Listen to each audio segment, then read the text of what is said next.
Welcome back to the show. Today we have Ken Dunn. He's the CEO and founder of GoRead.com. Ken, welcome back to the show. Hey, thanks a lot, Kevin. I'm glad to be here with you. Yeah, I'm excited to have you back on the show, not only because we had a really good chat last time, but I think what you guys are doing at GoRead is so important. But maybe before we get into all of that, let's get to know you a little bit better and start off with where you grew up. Sure, I grew up in Eastern Canada in Halifax, Nova Scotia, and it was in Halifax that I started in law enforcement in the beginning. Okay, so what made you decide to go into law enforcement? You know, I wish I had some amazing story to tell you, but the fact of the matter is I didn't even want to finish high school, and there was a police recruiter at my high school for a career day, and they convinced me to apply, and I got accepted into the military police without even finishing high school. Oh, very cool. So I know you did quite a stint in the police force. Walk us through that career. Yeah, it was amazing. It was just being in the right place at the right time, and not probably because I had not the greatest background. I was only a uniformed police officer for the first 6 months. Okay. 6 months after I got into law enforcement, I went on into an undercover drug project, and I literally was an undercover drug cop when I was 19 years old. And then from there, I went to a SWAT team for 3 years. It was during that period of my life when I was 23 that I met my wife. We started dating. 3 years later, I moved to Ottawa, Canada, and joined the Ottawa Police Service. I spent a couple months in uniform in the beginning, then it was right into major crime investigations. And I was part of homicide investigations and child sexual abuse and all kinds of really crazy stuff. And then by 28, I was interrogating major crime suspects, interrogating murder suspects and child abuse suspects. And I was the chief interrogator of the police department. Interesting. So what made you kind of decide to leave the police force and actually start and found a company? The most traumatic thing you could possibly imagine happened to me when I was a cop. Okay. I was literally, it was 10 o'clock in the morning on a Saturday morning. My partner and I were only half awake. We were driving down a road together in a marked police car, and out of an alley, a guy came running at us with a shotgun. Wow. None of that is true. Okay, it sounds really cool, doesn't it? Yeah, it does. No, it was a traumatic incident, though. When I was 29, Julie told me I was about to become a dad. Okay. And I was, Kevin, at the time, I was dealing with really, really horrific crimes, like murders and child abuse and things. And I wasn't traumatized by it, but whenever a major crime would happen, my pager would go off. And wherever I was, I'd have to walk away from it. And I didn't want to raise kids and be at my son's Little League game and have to leave. I didn't want to be bringing this stuff home. I just needed to make a break for it. So I've always been adventurous, I guess. I walked away from a steady job without even knowing what I was going to do. But luckily, one of my best friends, convinced his dad to help me start a mortgage company when I was 29, and the rest is history. No, sure. And walk me through that journey, because I think what you guys did with that is actually quite fascinating, and then it kind of led you into GoRead.com. Yeah, so I found I was going to become a dad, and I told my friend, who's the only guy I knew that was an entrepreneur, that I quit my job. And he said, I asked him for advice. I said, well, what should I do? And he said, well, when Dad got me into the insurance business, he made me read this book. And he handed me a book. Okay. The book was Og Mandino's book, The Greatest Salesman in the World. And it's an amazing book. Og Mandino's book has sold over 70 million copies. Wow. And so I read the book. I had never read a book before, and I pushed it back instantly, and I said, I don't read. And he said, read this book. It's going to have your answers in it. So I went home that night. It was a Friday night, and it was the first book I ever read cover to cover. I started reading it at about 7 o'clock at night. I was finished reading it at about 4 in the morning, and I ran back to my friend's office on Monday, and I said, man, I got to sell. They owned a major insurance company. I said, I realized reading this book that what Og Mandino described as the secrets and the techniques of the greatest salespeople in the world, it was the exact same stuff I learned in police interrogation. Interesting. I was actually a great salesperson. So I went to him and said, can I sell insurance? And he said, no, we've got a better idea. My dad's waiting to talk to you. And he pointed me down the hall to his dad's office. His dad is this like crotchety old 70-year-old man that I've always been scared to death of. I went into his office, and he made me a deal. It's changed my life. He said, at that time, back in 2000, in Canada, the insurance industry changed. So anybody that had a big insurance company with a big list of names, they could now sell other things to them. In this case, mortgages. So he helped me to start a mortgage company. We headquartered it in their office. He kept 70% of the company. I had 30%. And in 3 years, he taught me everything that he knew about building a business. And in 3 years, we funded 300 million in mortgages. Wow. And 3 years later, we sold the business for 30 million. And of course, I had 30% of that. No, that's really great, man. Yeah, it was unbelievable. And you know, my wife and I made about $9 million in that experience. But it's interesting. Mr. Mantas, he told me two things. He said, if we're going to do this, I'll buy your portion under two circumstances. And I said, name it. He said, you have to go out and create as much revenue outside of the insurance clients as we get from them. And I did that. Over half of our revenue came from leads that I got from real estate agents. People were buying houses. We did the mortgages. Sure. The second thing, and this is the thing that changed my life forever, Kevin. He said, I'm going to give you a book to read every week. Okay, and you have to read a book. Now, remember, I had never read a book before. And I'd only read the first book a few days earlier. And he said, if you don't keep up with this and read a book every single week, then the deal is off. Interesting. So go ahead. I did it. No, I was just gonna say I literally fell in love with reading. I read a book a week, and we sold that company 3 years later, and Julie and I made $9 million. Yeah, no, that's great, man. So walk me through why you decided to found GoRead.com and what exactly is it? Well, when I sold that mortgage business, it was really funny because another thing Mr. Manta told me to do is every day when I go into work in the morning to train the salespeople and tell them stories. And so I got in the habit of telling crazy police stories every day. Sure. And the sales guys, they were constantly telling me, Ken, you should write a book about this. You should write a book about this. They kept saying it over and over again. But the better the company did, the more excited I got about teaching salespeople. Interesting. And so by the time I sold the company, I was convinced that I was going to become a professional speaker. I was going to write and publish a book, and I was going to travel around the world doing keynote speeches and training people. And so the first thing I had to do was write a book. And Kevin, it was freaking painful. It was the most painful thing I've ever done in my life. It took me 18 months. I probably started again 15 times. And finally, I get it done, and I go to the internet looking for a publisher. I didn't know anything about the publishing business. And I found a publisher who promised me it would become a bestseller, that I would sell thousands of copies. And essentially, she had me at hello. She also knew that I had $9 million. I see. And essentially, she ended up charging me $80,000 to rewrite the book, to publish the book, to market the book, and to print 10,000 copies. And in spite of all that, she published the book with 280 grammar and spelling errors in it. Wow. The whole freaking thing failed. I only sold 8 copies of it. It was a disaster. And I was so angry about it that I had to fix it. And so I went out and I learned how to publish books, or how to write a book. I had a mentor who actually taught me how to write an entire book in 30 days. Wow. And never writing more than 10 minutes a day. And so I've written 5 books now. Okay. I've got them around me here somewhere in my office. They're around here somewhere. There it is right there. This is my best book. It's called The Greatest Prospector in the World, and you probably see that backwards. But I only published this 2 years ago. It's a fiction story. It's like Og Mandino's book, and it's already sold 127,000 copies. Wow, congrats, man. That's really great. Oh, thanks, buddy. But so I republished that first book, but before I know it, I'm traveling all over the world and I'm speaking. And every time I'd speak, I'd sell books in the back of the room. Sure. I'd go in the back of the room. My staff would sell them, and I'd just sit there and sign them. And Kevin, every freaking time I did this, it was bizarre. I'd always have people come up to me, and they'd reach out their hand and they'd introduce themselves as authors. So it was always happening. Hi, I'm Ken. I'm an author too. I'm like, okay, great. What do I say? Sure, yeah. And so I was trying to make conversation with them. So I'd always ask the same question. I would say, oh, that's great. Congratulations. How's your sales going? And Kevin, every time I asked that question, it was like I ripped their hearts out.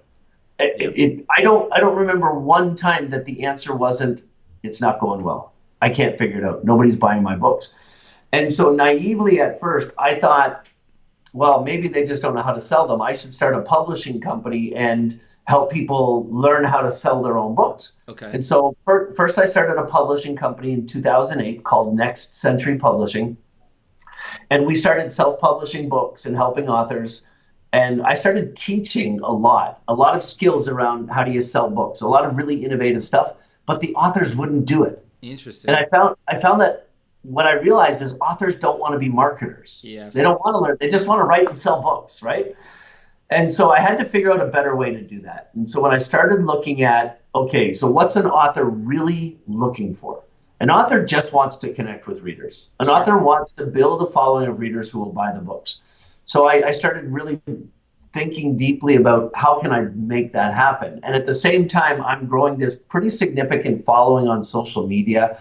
And I'm really understanding digital marketing. And it dawned on me one day. I said, what if I build a hybrid social media community like Facebook, same quality, same stack, but what's the biggest problem that social media companies have today? If you look at Twitter, LinkedIn, Snapchat, what's the problem that they have? It's they don't know how to make money. Yeah.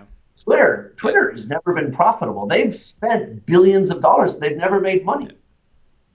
So if I'm going to build a social media website, what can I do to make sure it's profitable? And then I don't know why I came up with the idea, but I said, well, what if it actually sold stuff? Okay. See, the reason Twitter is never going to make money is that it has been marketed as a free service. Yep. Totally. And millions of people join because it's free. They're not going to start spending money there. Yep. But what if, when every single person joined the social network, they also realized they would start spending money there. And in joining, they're agreeing to spend money there. Case in point, we have a massive growing social media community for readers. Readers join, they build libraries of the books they've read, they connect with other readers, they follow their favorite authors, and they discover their next book because all the books are there, they're reviewed. And when they discover a book they want, they just click buy now, and one click, they own the book. Yeah. It's similar to like what happens with music, right? Is like you get recommended reading and like you just keep going, right? Because it takes a lot of effort to find new music or new books, right? Like, so what you guys are doing with that, you're basically solving that problem for people. It's really amazing. But, you know, so there were two more pieces to this. Okay. When that started happening, it also answered my dilemma about authors. We built the technology here. We have 40 full-time programmers right now, where every time a reader joins, we ask them what are their favorite reading genres, and then on the very next page, we recommend authors for them to follow. Interesting. And we incentivize them to follow the authors. We recommend a list of 10 of them, and 99% of the readers that join, they click the select all button and follow all 10. The minute they do that, the readers are put on the author's email list, and the readers are put on the author's fan list. And then we teach the authors how to write articles to attract attention, how to build their followings, and show them how to sell more books. And every author that uses our platform sells 10 times more books than they did before they joined us. And it's just created this really cool matching service. It's like Match.com for readers and authors. Sure. No, that's really cool, man. So I want to dive a little bit deeper into the platform for authors. Like, how do they, like, if I'm an author, I come to GoRead.com, what do I do? So here's what really happened. When I was struggling trying to figure out how to help authors, I'm a data guy, right? I'm always looking at numbers and doing research. In my research, I found that there are about 700,000 to 800,000 people every year that self-publish their books, that pay to have their books published. Just like this book, in spite of the fact it sold 100,000 copies and it's in every bookstore in America, this is self-published. I paid for it myself. Interesting. Okay. But here's the thing. Every year, about, let's say 800,000, it's right around there, self-published. They spend on average $6,000 to $7,000 between editing and proofreading and printing books. But Kevin, last year, 90% of them only sold 100 books. So essentially what that means is they're losing about $4,000 every time they publish a book. So I started taking a closer look at what they were spending money on. And I realized that 80% of authors spend around $3,000 to build websites, to plug in CRMs, to plug in email lists, to plug in shopping carts, and then they don't know what to do with it. Sure. So I went to my programmers, and we have this author page in goread.com. It's like a business page on Facebook. And I said, I want to turn that into a website for a new author. So if somebody's just publishing their book, all they do is they pay $40 a month for a subscription, and we upgrade the page, and it does everything a website does. You can publish articles, videos, you've got a shopping cart, you can do anything you want.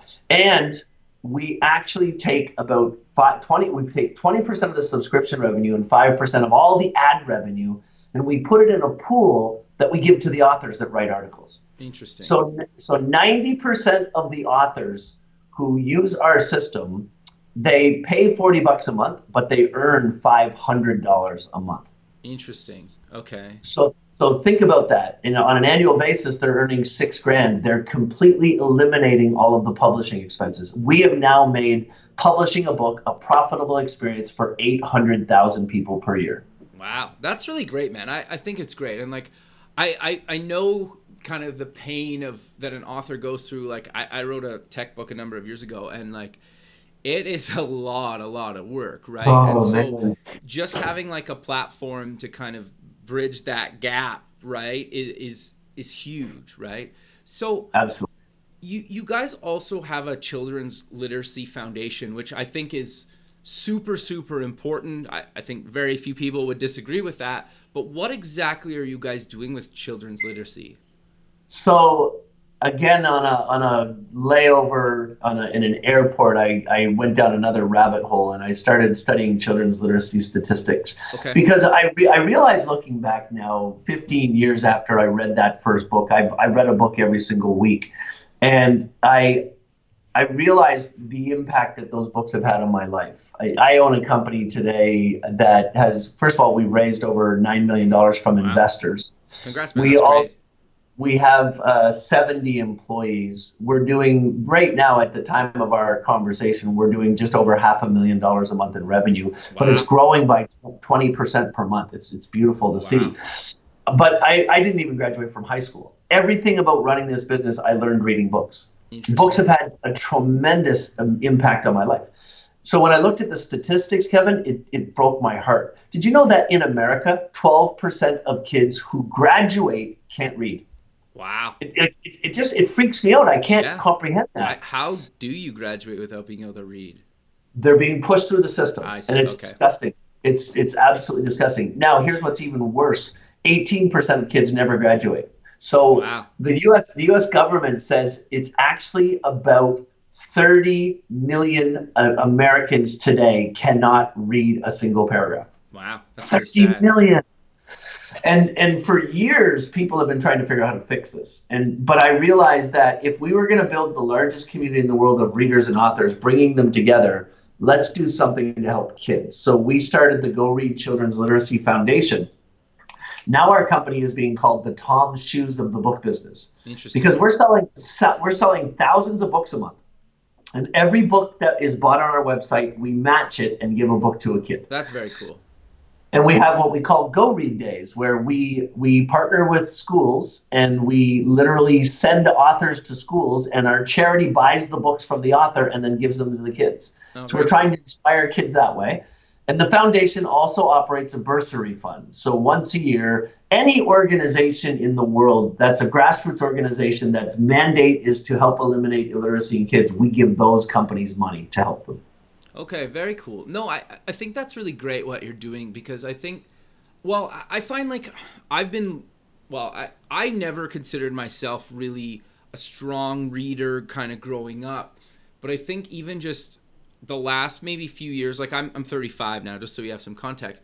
And, I read throughout my 20s kind of sporadically, but now that I'm in my 30s, I find like I'm reading a lot more. I usually read on my phone, to be fair, at night, or a tablet, but sure. And I usually kind of, it's funny because I usually have 2 or 3 books kind of on the go. One's usually like a band biography of some band that I've, grown up listening to or whatever.